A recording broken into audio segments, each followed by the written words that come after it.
Hey, what's up everybody, and welcome to another episode of News Dose, where I give you all of the latest news in the game industry. And the Game Awards is almost here, and it's actually starting tonight, so it's almost like the calm before the storm.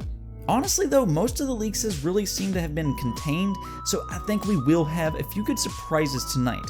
Maybe some Resident Evil 2 DLC according to a recent leak, and there is a hint that there might be some Microsoft news as well, though I don't really know on that one.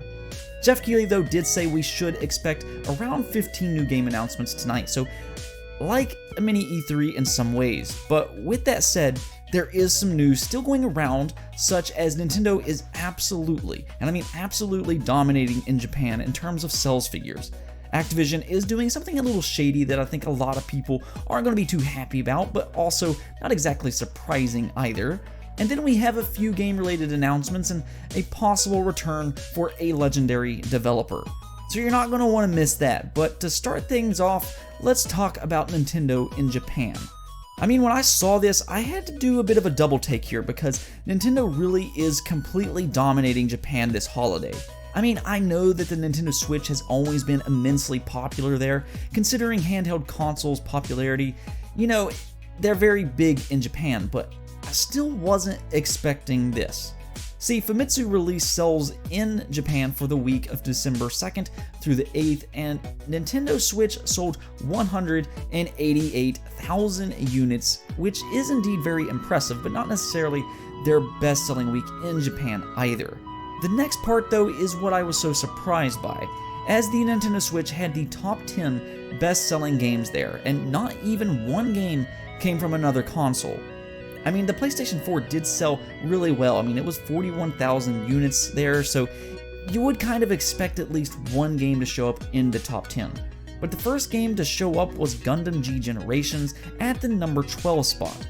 And in fact, 23 of the top 30 games sold in Japan was sold for the Nintendo Switch. That is actually insane when you think about it. Again, I always knew that Nintendo Switch was really popular in Japan, but that is actually insane when you think about it. Again, I always knew that the Nintendo Switch was really popular in Japan, but that really is complete domination by this point. I do think it's well deserved though, because the Nintendo Switch really is a good console and they have been releasing a lot of great content this year. They did just release Pokemon, Luigi's Mansion 3, and Ring Fit very recently, which all appeared as the top 3. And one thing that's really interesting about this is that Ring Fit in particular, I mean, it could be actually selling a lot more by this point. The reason I say this is because Nintendo didn't really seem all that well prepared for its success, as it has continuously sold out to the point Nintendo even apologized to fans for not having more in stock.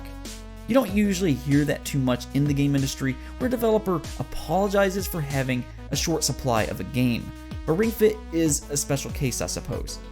Nonetheless, big congratulations to Nintendo for their success in Japan this holiday, and really worldwide, as I do believe it's the #1 selling console this holiday as well. Just a fantastic job by Nintendo, and it's really well deserved. Now in other news, Activision has made the news for, well, the wrong reasons. And I had to laugh a little bit about this one personally, not because I'm upset about it or anything, but rather because of how creative Activision is getting with their microtransactions.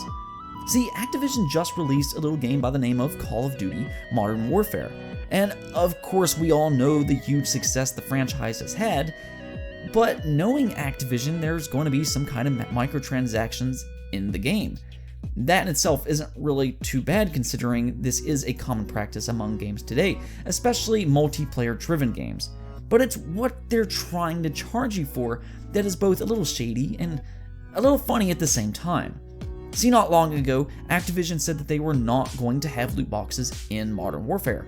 But now that microtransactions are here, fans aren't particularly happy. But what we're seeing here is Activision trying to charge the community to see how many deaths they and other players have. So you're literally paying for a way to look more in depth at statistics.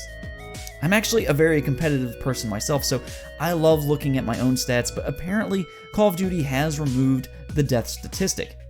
That in itself is not necessarily bad though, because it does keep other players from getting too mad at you in the game if you're playing bad. We have kind of seen this with Overwatch in recent years, where it focuses more on eliminations and medals instead. Though people get mad in that game for entirely different reasons, but yeah, I can see how removing the death stat from other players can be beneficial to make for a less toxic chat room. But to keep the stat out of the game entirely, I'm not sure of what the angle would be, or at least up until now.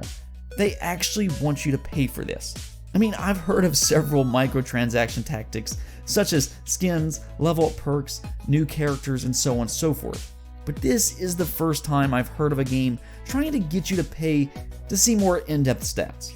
It just seems odd to me, but what do you think about this? Let me know in the comments below. Now let's move on to something a little bit more fun, as Forza Horizon is launching a new game mode that is going live today.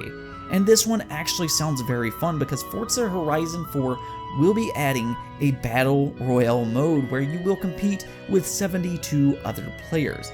It's also a free update, which is an added bonus. I'm not really a fan of Battle Royale games myself, but I will say this does sound very unique, and I think it may end up being really fun. It's certainly a different take on the genre, and it's also coming from one of the best racing games ever made, so it gives me enough of a reason to play it once again.